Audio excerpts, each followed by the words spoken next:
যেটা অনলাইন অর্डर କରିଥିଲି 2-3 दिन ତଳେ ତ ପାର୍ସଲ ଆସିକି ପହଞ୍ଚିଲା ତ ମୁଁ ଭାବିଲି ନାଇଁ ମୁଁ ଆଜି ସାଙ୍ଗମାନଙ୍କୁ ସେୟାର କରିବି ଭିଡ଼ିଓଟି। ତ ଛୋଟିଆ ମିନି ବ୍ଲଗ୍ଟି ମୁଁ ଆପଣମାନଙ୍କୁ ସେୟାର କରୁଛି। ଦେଖନ୍ତୁ ମୁଁ ମାନେ ଅନଲାଇନରେ ଦେଖିଥିଲି ହଁ ସେମିତିକା ହେଇଥିବ କି ନାହିଁ ତ ଅର୍ଡ଼ର ଦେଇଦେଇଥିଲି କିନ୍ତୁ ମୋତେ ଭଲ ଲାଗିଲା ବୋଲି, କିନ୍ତୁ ସତରେ କିନ୍ତୁ ବହୁତ ସୁନ୍ଦର ଲାଗୁଥିଲା। ତ ମୁଁ ଭାବିଲି ନାଇଁ ମୁଁ ସାଙ୍ଗମାନଙ୍କୁ ସେୟାର କରିବି, ଦେଖେଇବି, ସାଙ୍ଗମାନେ ବି ମାନେ ଅର୍ଡ଼ର ଦେବେ। ତ ସେଥିପାଇଁ ମୁଁ ସାଙ୍ଗେ ସାଙ୍ଗେ ଖୋଲିଲି, ଦେଖିଲି ଭଲ ଅଛି କି ନାହିଁ ଭିତର, କିନ୍ତୁ ଭିତରେ ଦେଖିଲା ବେଳକୁ ବହୁତ ସୁନ୍ଦର ଥିଲା ଜିନିଷଟି। ଆହୁରି ବି ବହୁତ ଭଲ ଭଲ ଜିନିଷ ଥିଲା, କିନ୍ତୁ ମୁଁ ଏଇଟାକୁ ହିଁ ଚୁଜ୍ କରିଥିଲି, ବହୁତ ଭଲ ଲାଗିଲା ବୋଲି ମୁଁ ସେଥିପାଇଁ ଏଇଟାକୁ ଅର୍ଡ଼ର ଦେଇଥିଲି। ବହୁତ ଭଲ ଆସିଥିଲା।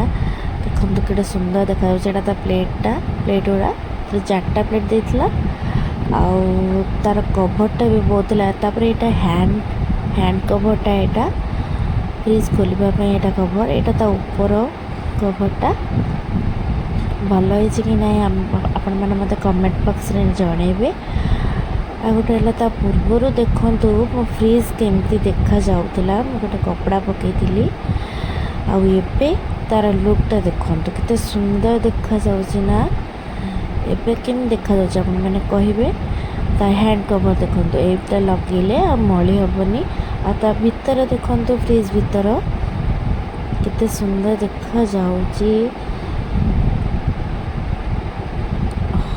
ତାର 6ଟା ପକେଟ୍ ଦେଇଛି, ଉପର କଭରରେ 6ଟା ପକେଟ୍ ଦେଇଛି। ଦେଖନ୍ତୁ ବହୁତ ବଡ଼ ବଡ଼ ପକେଟ୍ ଦେଇଛି, ଆପଣମାନେ ତ ସବୁ ଜିନିଷ ବି ରଖିପାରିବେ।